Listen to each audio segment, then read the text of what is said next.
Karibu sana wapenzi wa michezo.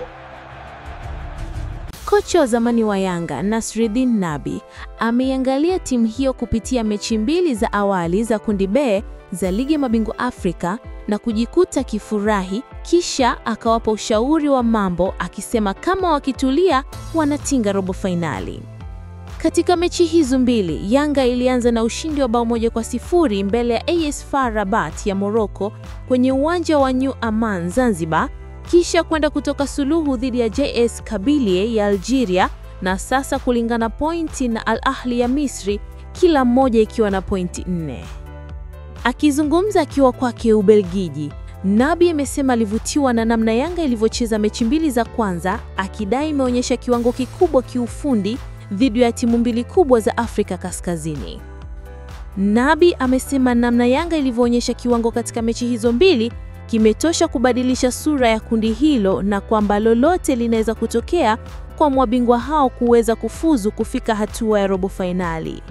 Kila mmoja aliona ni kama Yanga imeangukia kundi ambalo haitaweza kufanya kitu na kufika robo fainali, lakini hizi mechi mbili tu ilizocheza zimebadili kila kitu na kuona namna Yanga nayo inaweza kupata nafasi ya kwenda mbali, amesema Nabi na kuongeza, nimefanya kazi Yanga na AS FAR Rabat, sio rahisi kushinda mbele ya Rabat, lakini imewezekana. Kitu ambacho Yanga ilikifanya ni kuwa bora wakati wana mpira na wakati hawana mpira. Ukiangalia timu zote mbili zilipata ushindani wa ubora wa Yanga.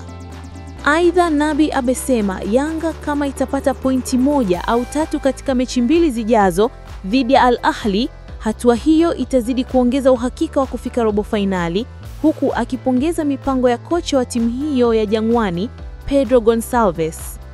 Yanga itasafiri kuifuata Al Ahly kati ya Januari 23-25, mechi zitakazopigwa uwanja wa kimataifa wa Cairo, kisha timu hizo kurudiana wiki moja baadaye kati ya Januari 30 na Februari 1 kwenye uwanja wa New Aman, Zanzibar. Kitu muhimu ambacho Yanga inatakiwa kujipanga nacho sasa ni namna watakavyoingia kuicheza mechi mbili zijazo dhidi ya Al Ahly.